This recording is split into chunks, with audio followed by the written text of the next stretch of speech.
Okay, so tonight we're going to practice how to do close reading. And the reason I wanted to do this is because you're going to be having exams that are nothing more than close readings in social studies, not English. So we're going to look at an article written by a progressive. And as you can see here, I have the definition for a progressive.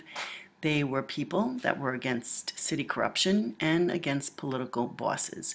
And you should have this definition already. Political bosses were leaders who got people to vote for them by giving favors. They also made deals with various contractors. The ring of people who made deals and got votes for the political boss were called the political machine. And you learned about the New York City political machine that was called Tammany Hall. So what I'd like to do now is kind of give you a little bit of practice. I am going to model for you reading an article that was written by a muckraker or a progressive. And then tomorrow in class, you're going to read and do the same activity as I am going to model for you here. And you're going to read an article that was written by a political boss. So you're going to today you're going to get one end of the spectrum and tomorrow you'll get the other. But really what we're really focusing on is our practicing these close readings, because when you take these exams and you're going to have to read an excerpt and then you're going to have multiple choice questions that go along with it. And really, if you know how to read and you know how to pull out information, you really shouldn't have a problem passing the tests. So before we even get to the text, you're going to be given a graphic organizer. This is, as you notice, it says historical reading skill and document A, which we'll be looking at now. And you see the different skills is sourcing, and that this is something you do before you read the document. And then you're going to read the document once through, and then as you read the document for a second time, you're going to pull out some other information. Contextualization. I already know. What do you already know? What do you know from the document? This document might not give me the whole picture because. So these are things you got to think about while you're reading the document. And then the last one is the close reading. And those questions are, I think the author chose these words, so we're going to look at the words that the author chose. The author is trying to convince readers that what do we know from after reading? Because you notice in the beginning he's saying, I think the audience, this author probably believes, I predict the author will. Okay, so we're making predictions, but then later on we're going to actually, from reading the article, try to say, yeah, this is what the author was doing. So we're going to go back to the article, and the first thing we know, we need to look at the source, because that's the first questions that we have to answer. And the source is telling you, where did this article or excerpt, where did it come from? So the source, it says it's an excerpt from a book by muckraker Lincoln Stevens, The Shame of Cities, and it was published in 1904. Now, you probably haven't heard the term muckraker before, but a muckraker was a progressive or a person that wanted to make changes. And by reading the source, it says The Shame of Cities, and we know the word shame is something like you're being ashamed of something, or it's shameful, and it was published in 1904. So we actually can go back and probably answer some of those questions. But before we do that, so we have the source, we're going to look at this right here in italics, because that's just outside information. Okay, this is not part of the article. This is telling you a little bit of information about it. So here it says that new advances in printing technology during the 1890s made magazines and other publications inexpensive to print. Magazines became available to a broader middle-class audience. Lincoln Stevens was well known for writing magazine articles about child labor, prisons, religion, and political machines. So now if we go back and we want to answer those questions, we have quite a bit of information that we can answer them from. So with that information, we're saying, well, the author probably believes that something bad is happening in the city and the city governments, okay? Because he's a muckraker. So just knowing that progressives were kind of wanting to change things, something bad is happening. Who do we think his audience is? Well, from reading that outside information, we can assume that it's middle class because now people can afford magazines, and they're probably white Christians because that made up the large majority of the middle class people in the early 1900s, and you notice that it was published in 1904. This is based on the sourcing information. What can we predict this author is going to do? Well, I think the author is going to try to convince people that something is bad or shameful, because that's the title, and it's happening in the cities. And do you or don't you trust this document? Well, I believe we can trust the document because the author is trying to help society. He's not out for anything for himself, and I think he's going to try to convince people to think in a certain way to make changes. Okay, so now we need to go back to the article and we need to read through it once. If you remember close reading, you read through it once and then you go back in the second time and pull out the information.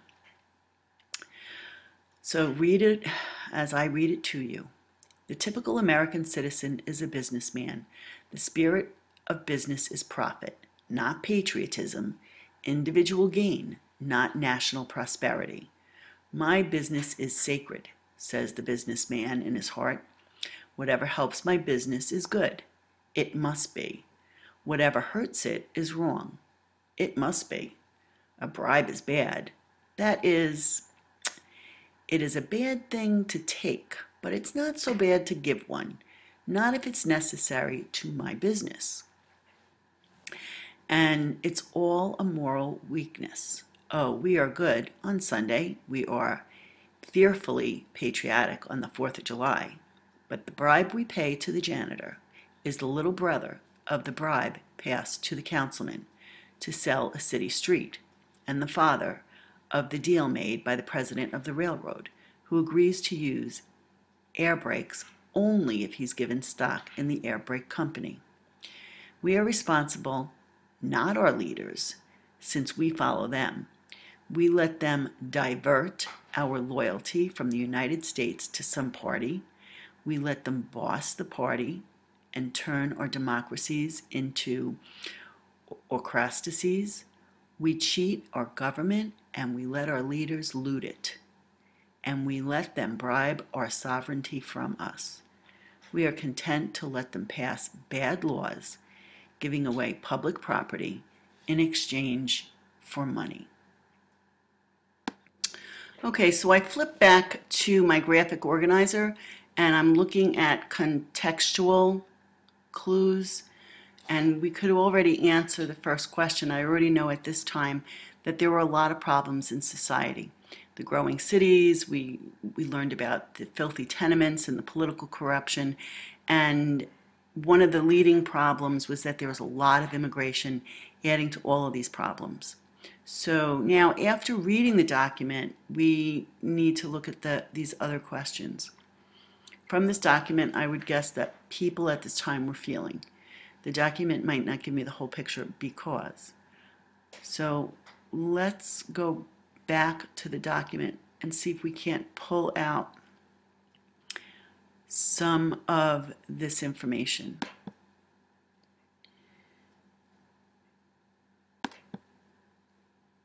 Okay, so we're going to go through it for the second time, and we're going to, let's see, I'm using a new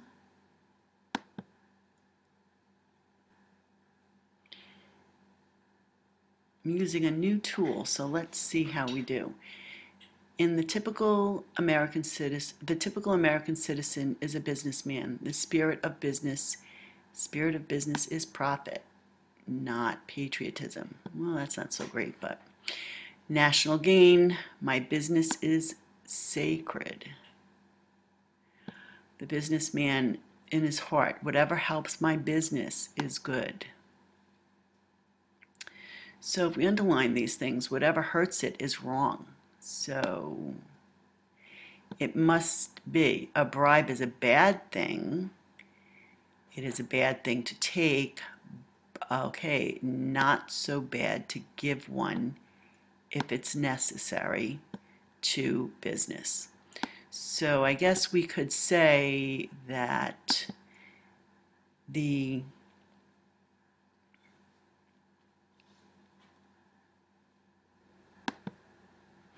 okay, so I just lost some of that, but we're going to try and merge these two videos to make one.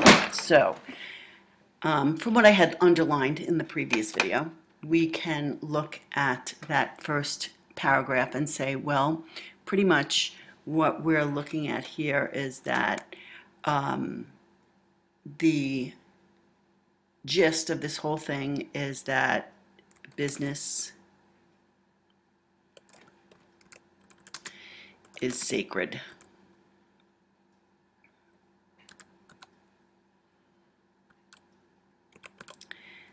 Okay, and business is sacred, and we're saying that, and you know, and anything to the good of business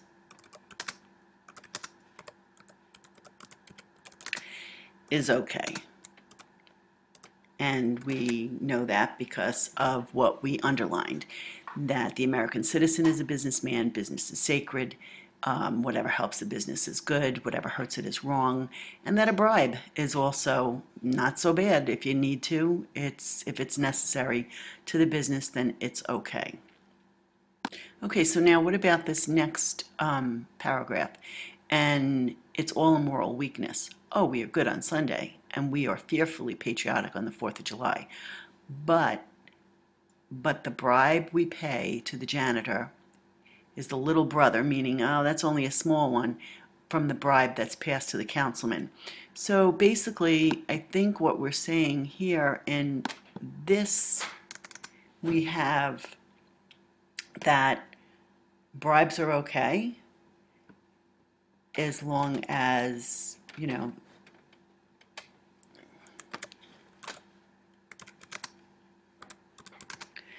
they're okay. I think, and that it's, you know, for the good of the business, and it's not really patriotic, but it's not patriotic or moral.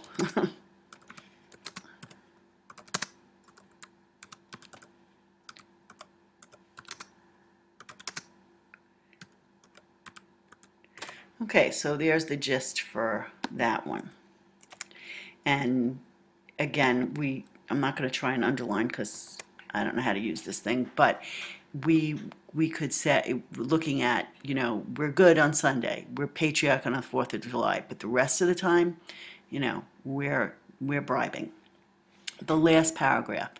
So we are responsible, not our leaders, since we follow them. We let them divert, and we should look at what that word means, divert, to redirect, you know, divert, go an opposite way than you were planning, or change. Divert our loyalty from the U.S. to some party. Remember, the political machines were parties. We let them boss the party and turn our democracies into autocracies. An autocracy is a rule by one person. And remember Tammany Hall? That was pretty much an autocracy. We cheat our government and we let our leaders loot it. If you remember when we were looking at what the political machines were doing, they were taking hard-earned taxpayers' money and stealing it. And we let them bribe our sovereignty, sovereignty meaning independence, from us. We are content to let them pass bad laws, giving away public property in exchange for money. So basically, in the gist of all of this is that is the people, we are responsible, not our leaders. So we need to do something to change all the bad. So let's just, we, the people, need to do something to change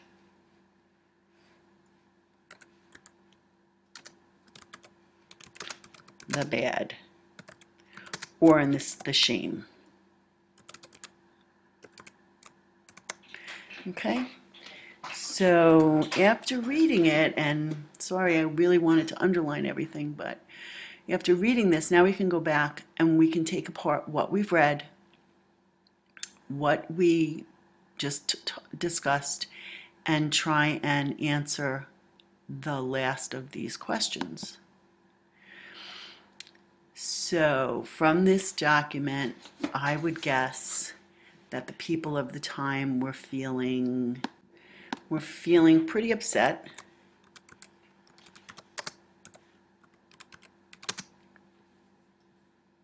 Okay, so I thought I'd type while I wasn't recording. So anyway, so I would guess that people were feeling pretty upset and angry about the corruption, and that there was a lot of corruption in the cities, and that it was very widespread. Because the way, if we go back into the document, we see where he says that, you know, it starts with this little bribe, and then but it also goes to the councilman, to the railroad company, you know, to the janitors. So it's not just one little, you know, small part of society. It's in fact throughout. So, and this document might not give me the whole picture. Well, because it's the opinion of one man who seems to speak for the middle class and also the progressive reformers. So there might have actually been people that thought political machines were good, and I think we even discussed that in class, that were political machines really bad? I mean, they did good things for people, but, and that corruption was not as bad as Lincoln Stevens makes it seem. So, you know, we're not quite sure. It's one man's opinion. So we really might have to look at another opinion, which you're actually going to do tomorrow in class. So now let's look at these last couple of questions and figure out. I think the author chose these words because they made people feel. So going back to our last three questions, I think the author chose these words because they probably made people feel ashamed, I would think is a good word, for letting all the corruption happen. Because if we look in our document, it says that we are all responsible, not our leaders. So how does that make you feel if you're responsible and you're not doing anything about it? And of course the title, Shame of Cities. The author is trying to convince the readers that it is everyone's job to make changes. Again, we go back to where he says it is our responsibility, it's everyone's responsibility, not just our leaders. We all need to do this. And the author tries to convince readers by using, and I think the words that really may have struck at the heart of the people that lived in 1904 was certainly a moral weakness, because back then, as I think we've discussed, that morality was pretty important. Christianity was important. So if he's striking at that, a moral weakness, and you're diverting our loyalty, divert the loyalty from the United States. It was really, you know, people were patriotic.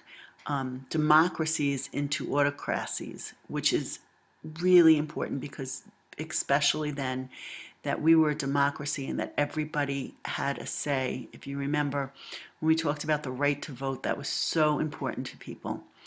And to bribe our sovereignty or our independence.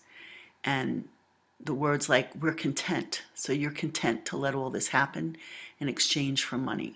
So he's really trying to get at the heart of the way people believed back then. And now with all this information, just from this one little reading, if you do it properly, you should be able to answer multiple choice questions about Lincoln Stevens, how he felt, what reformers were trying to do in the early 1900s. So, but what you're going to do tomorrow is you're going to read another excerpt from a political boss. You're going to get a little change of their feelings about political machines, and then we'll do something with that. So if you need to go back and rewatch this to have an idea of exactly how you're supposed to be doing a close reading, and because when you get your tests that I am no longer writing, somebody else's, you'll have to be able to do this, and you'll have to be able to do it well. Okay, see you next time.